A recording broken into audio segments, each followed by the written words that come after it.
Hey everybody, hope you're doing good today.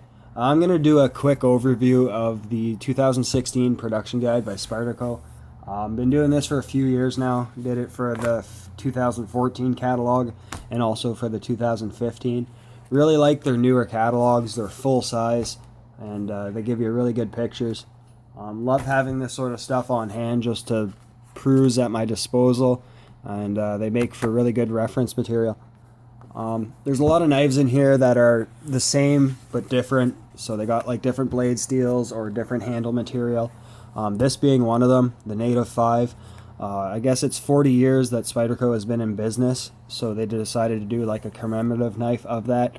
This is the Native 5. It has carbon fiber handles with a sort of fluting milled into it, and Damascus steel.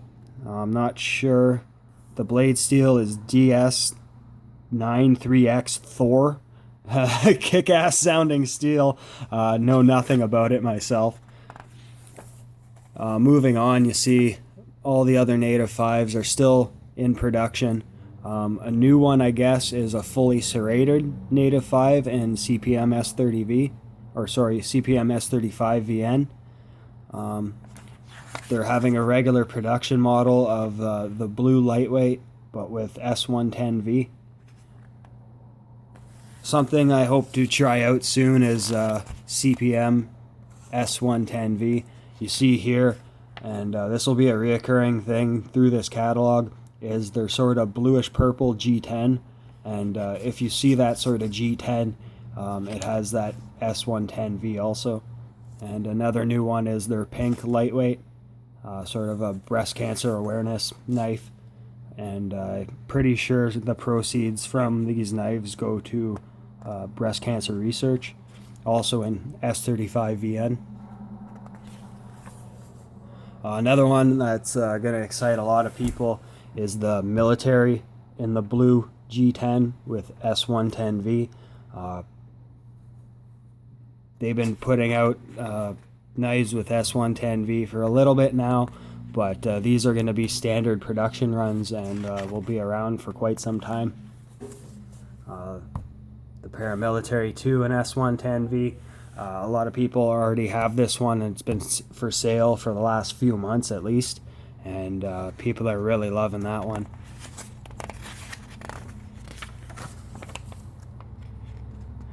Your standard models of paramilitary, standard models of Manix 2s, they're still going to be around. Same with the lightweight version, still in CTS BD1 steel. You see here, this is going to be a lot of people's favorites. CPM 110V in a Manix with that blue-purple G10. And the dark blue lightweight, also in S110V. I realize that a lot of these colors won't come across just in the lighting I have, but you'll take my word for me. The stretches, Manix 2 XL, all your dragonflies, ladybugs. Nothing's really changed with those ones. All the Salt series. Just skip ahead to the next one. This is a new one for 2016. It's called the Snap It. You can see here it sort of has a clip built into the pivot, and I guess you'd clip that to a piece of gear or rigging, and when you open the knife, the blade hole actually lines up with the clip. Don't really know how good that would be for cutting, having that sort of clip in the way, but definitely a neater model. Skipping ahead, this is one I'll never see because we don't get automatic knives here in Canada. They're illegal, but the automatic autonomy, I guess it's called, fully serrated automatic. I hear Spyderco makes a really awesome automatic knife. This is one that's been around for a while also, but they made a blade steel upgrade. These both were in 440C, if I'm not mistaken. Now they're in CTS BD1. Actually really considering this one here. Always loved the look of the cat, but didn't really jive with the whole 440C steel. I know it's a good steel, and Spyderco probably does it right, but I've heard good things about CTS BD1. Just skip ahead again. Now we're getting into the newer knives, ones that haven't been for sale yet. This one here, the Bren Perella Mamba. This thing is a frickin' beast. I seen a video on this on YouTube. I think it was done by Eric Glesser himself. He goes by Spyderco Collector on YouTube, and this thing is a monster. It's pretty much this size in hand, and maybe just give you a quick comparison of how big that would be. That's the paramilitary too. That's a freaking monster of a knife right there. What's the length? Overall length 9.25 inches. Blade length is 5.5 inches just about. That's insane. Carbon fiber handles, S30V steel. This is one I've seen a lot of on YouTube already, and the Fat Man actually has this, and it looks like a sweet EDC knife. Ball bearing flipper, S30V steel, that beautiful carbon fiber handle.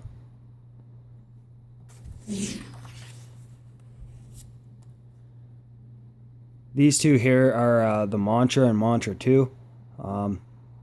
Pretty much the exact same knife except for the blade. Titanium frame lock, flippers, but where they depart is this sort of different blade shape. This one here actually has a video that I just seen today.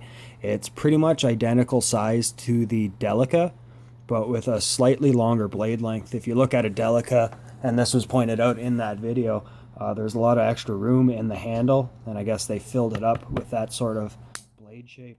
You can see it's almost the same, how it has the cutout for your finger here, and then the taper back here. And both those are in M4 steel. This one, I seen Warriors and Wonders has it up for pre-purchase. It's going to be around 430 bucks Canadian. Too rich for my blood, that's for sure, but a lot of people are going to be excited about this knife. It has the Reeve integral lock on it, CPM S90V. A lot of people have been going nuts for that steel. Personally, I would go for the S110V, but that's just sort of personal preference and things I've heard. Would like to try both out nonetheless. All these ones except for the Volton are new here. So you got the Bradley Folder 2. Just a slight change in sort of handle. The other Bradley has sort of very little guard, if you want to call it that, between the blade and the actual handle. This one, they sort of lengthened out the blade, lengthened out the handle a little bit, and have that sort of finger choil right in here. M4 steel is still the same, and the carbon fiber G10 laminate is still the same on that one. The Myrtle, kind of a funky looking shape on that, with that sort of kind of like a hawkbill tip on it, but it still gives you a lot of belly in through here. And then another monster of a knife is the Tie Stick by Brian Tie. Not my sort of thing, but definitely sort of like a collector's knife, I guess. Both of those are actually, this one's an S90V and that one's an S30. Looks like this one actually has crushed carbon fiber handle at the rear here. Actually, they call it marbled carbon fiber. Really nice look to it though. These ones here, I actually thought this one was already released, the Little Lion Spy, but maybe not, since it does say new here. Love the look of this knife, love the size of it. Overall length on that one is 7 and roughly 1/4 inches on that. Great blade shape on there. You got a nice run of flat blade and then this severe belly on there. LMAX steel. I heard that Spyderco does their LMAX right. That's a funky looking blade right there. This is one I was really excited to see. Been a big fan of Ray Mears and what he does for a lot of the bushcraft and TV shows he does. This is actually designed by him, and it's actually a compression lock. Scandi grind, S30V steel. Really, really interesting knife, that one. This is another new one here. The Introvert is sort of a weird name for a knife, but it's like a defensive knife. It has that sort of cant to the blade with that finger hole. So once it's in your hand, you're sort of holding it almost like a gun, so your wrist is in line. So when you do some strikes with it, it doesn't sort of break your wrist or put extra strain on it. More an actual self-defense knife than an EDC knife.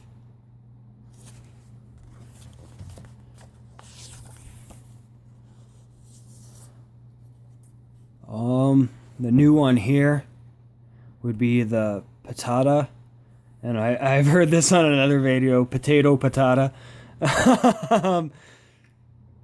Another sort of Japanese inspired folding knife. Very thin design. N690 CO steel.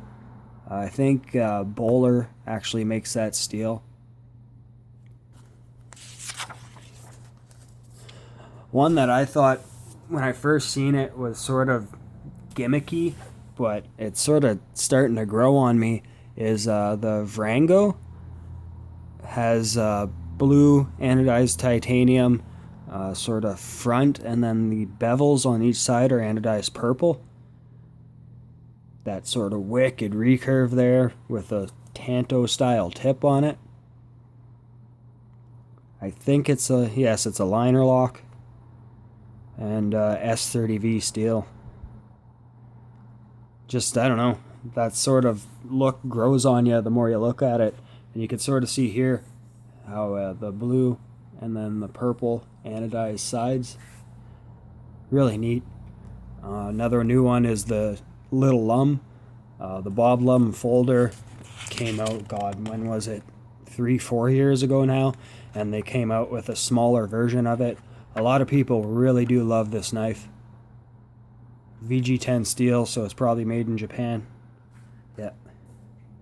And this one's made in Taiwan, so you could bet the fit and finish on this one's going to be awesome. Still got the sages, just your 3 classic sages. The liner lock, the frame lock, and then the bolt action. They sort of did away with all the other ones, the back lock version. I guess it wasn't that popular compared to these 3.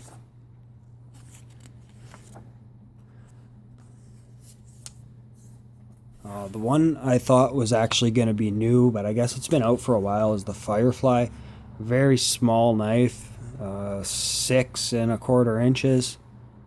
VG10 steel, so made in Japan. Just a different knife. You don't see too many sort of saber grinds or hologrinds from Spyderco. It's usually full flat. And to me, it doesn't matter which, as long as it functions well and looks good.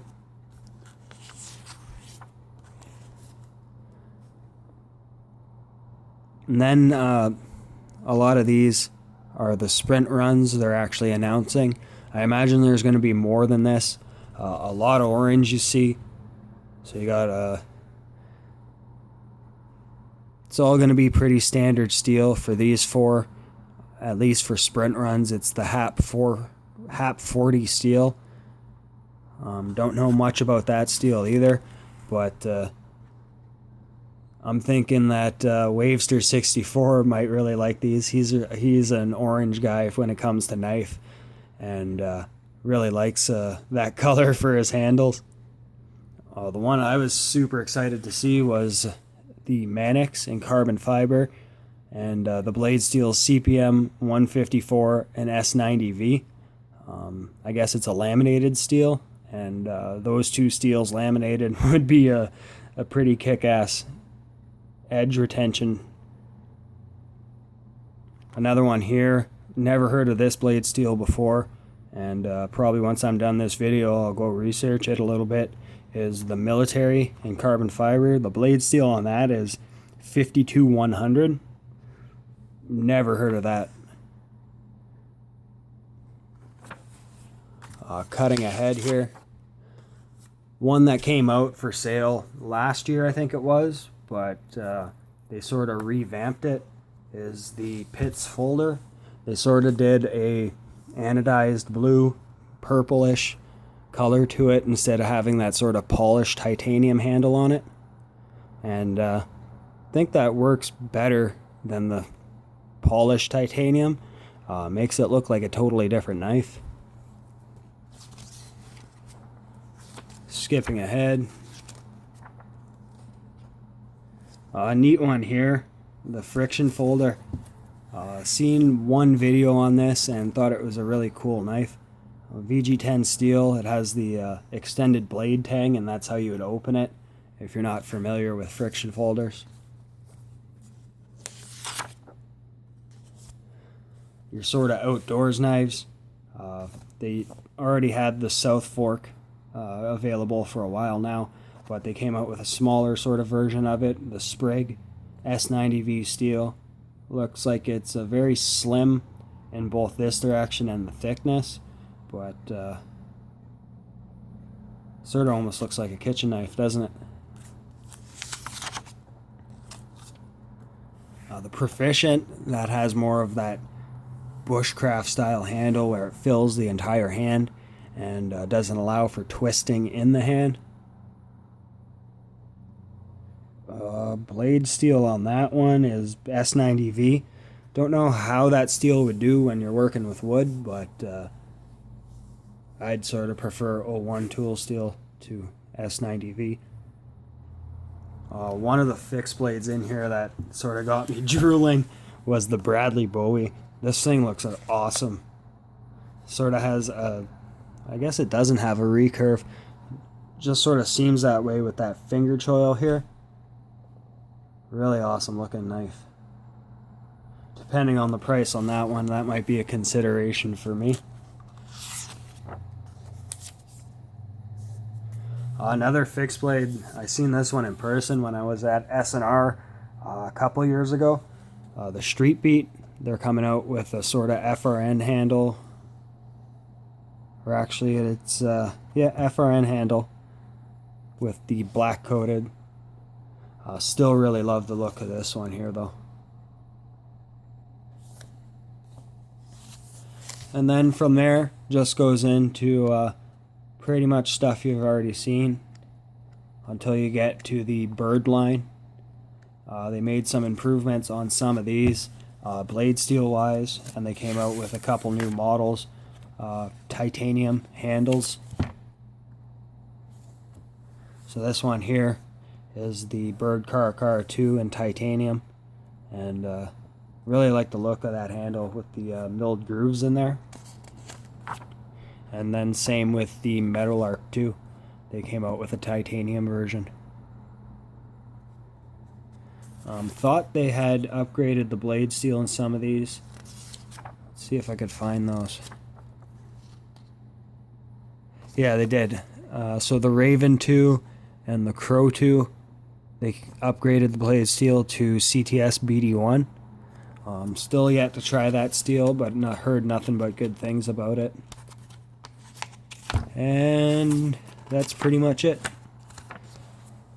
So, hope you didn't find this video too boring. I know there's been a couple videos like this already, but I kind of like doing these. That's why I'm doing it. So, thanks for watching, and save your money, guys.